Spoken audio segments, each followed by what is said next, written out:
नमस्कार। आज के इस ज्ञानवर्धक विश्लेषण में स्वागत है। आज हम हिंदी साहित्य के एक बेहद क्लासिक और मार्मिक पाठ पर चर्चा करने वाले हैं, शिवपूजन सहाय जी का लिखा कहानी का प्लॉट। ये कोई आम कहानी नहीं है, बल्कि समाज की एक बहुत ही कड़वी सच्चाई का एकदम साफ आईना है। हम इस पूरी रचना की गहराई में जाएंगे और समझेंगे कि कैसे एक लेखक अपनी ही कहानी के लिए एक प्लॉट यानी कथानक की तलाश करता है और उसे वो प्लॉट समाज के सबसे दर्दनाक हिस्से में जाके मिलता है। तो चलिए सीधे इस विषय की गहराई में उतरते हैं। अमीरी की कब्र पर पनपी हुई गरीबी बड़ी ही जहरीली होती है।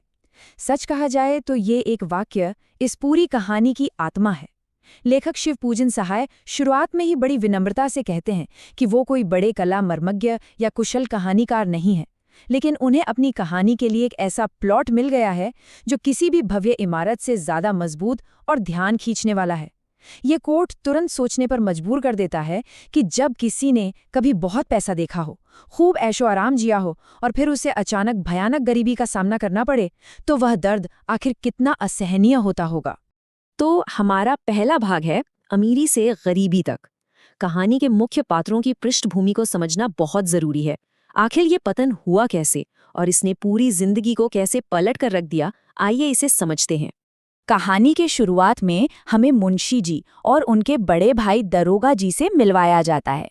एक गांव में ये बूढ़े मुंशी जी रहते थे और उनके बड़े भाई पुलिस दारोगा थे।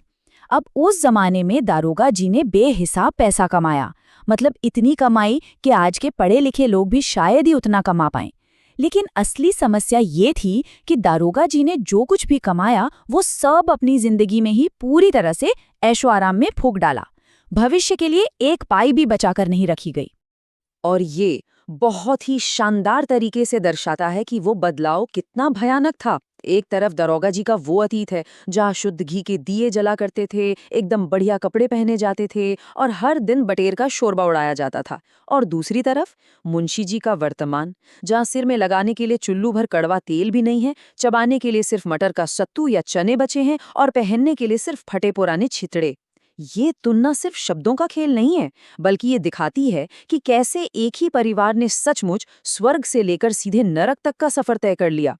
अब कहानी के सबसे भावुक और मुख्य हिस्से की ओर बढ़ते हैं, भगजोगिनी, सौंदर्य और दरिद्रता।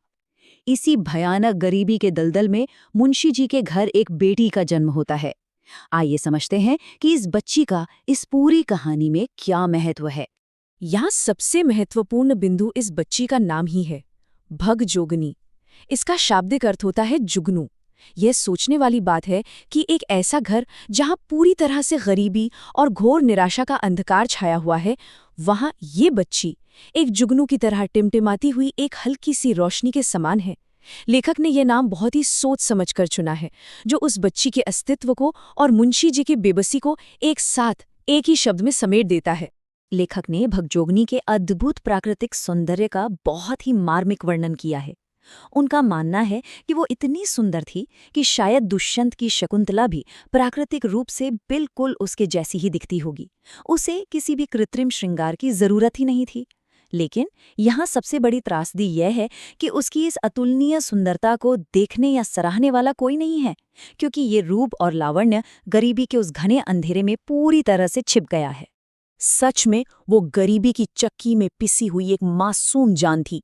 दिन भर भूखे रहना, शरीर पर लपेटने के लिए सिर्फ एक फटा सा चितरा होना और बालों में लगाने के लिए एक बूंद तेल का ना होना, बस यही उसकी नियति बन चुकी थी।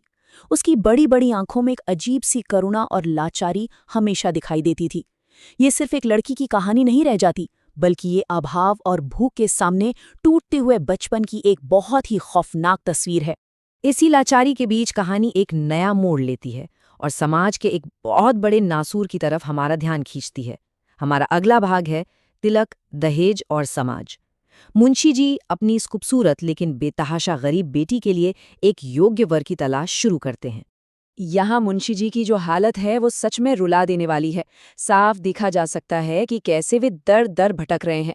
उन्होंने अपनी बेटी के लिए गांव और आसपास की सभी बिरादरी वालों के यहाँ कम से कम 50 चक्कर लगाए उन्होंने लोगों के हाथ जोड़े, पैरों पर गिरे, यहाँ तक कि बेहया होकर अपनी लड़की को अमीरों की चुनी हुई लड़कियों के सामने खड़ा करके उसकी सुंदरता साबित करने की भी कोशिश की।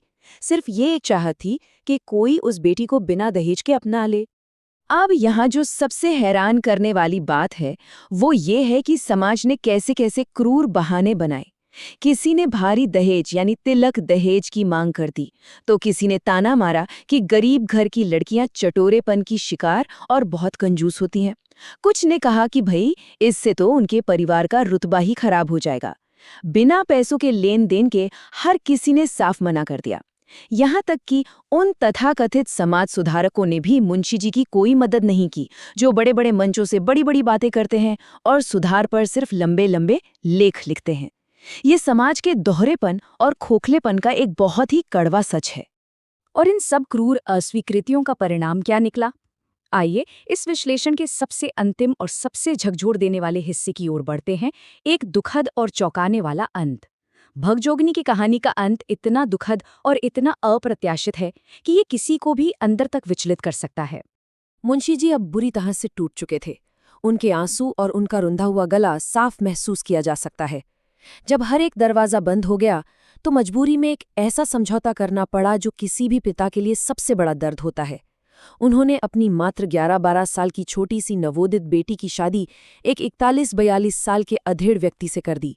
सच कहा जाए तो ये कोई शादी नहीं थी, बल्कि गरीबी के हाथों किया गया एक क्रूर सौदा था।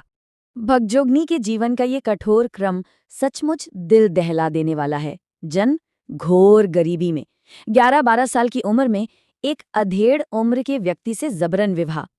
कुछ ही समय बाद उस व्यक्ति की मृत्यु हो जाती है और भगजोगनी अचानक विधवा हो जाती है।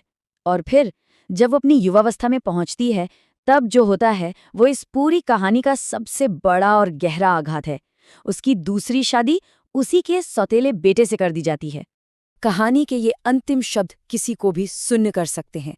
लेखक बिल्कुल बेबाकी से लिखते हैं, आज वो पूर्ण युवती है। उसका सौंदर्य उसके वर्तमान नवयुवक पति का स्वर्गीय धन है। उसका पहला पति इस संसार में नहीं है, दूसरा पति है उसका सौतेला बेटा। ये सच इतना कड़वा है कि इसे हजम करना बहुत मुश्किल है। शिवपूजन सहाय जी ने यहाँ कोई मीठा पर्दा नहीं डाला। उन्होंने समाज के उस विभत्स चेहरे को जस का तस सामने रख दिया है, जहाँ गरीबी एक इंसान को न जाने किन क्रूर परिस्थितियों में धकेल देती है। इस पूरे विश्लेषण के अंत में एक बहुत बड़ा सवाल खड़ा होता है, क्या आज के समय में तिलक दहेज जैसी सामाजिक कुरीतियां और वो दिखावटी प्रगतिशीलता सच में पूरी तरह से खत्म हो गई है? शिव पूजन सहाय द्वारा दशकों पहले लिखा गया ये प्लॉट क्या आज भी हमारे आसपास किसी न किसी रूप में जिंदा नहीं है? इसी विचार उत्तेजक प्रश्न के साथ आज के इस विश्लेषण को यहीं समाप्त करते हैं। इस विषय पर गहराई से जरूर विचार किया जाना चाहिए। इस चर्चा का हिस्सा बनने के लिए बहुत बहुत धन्यवाद।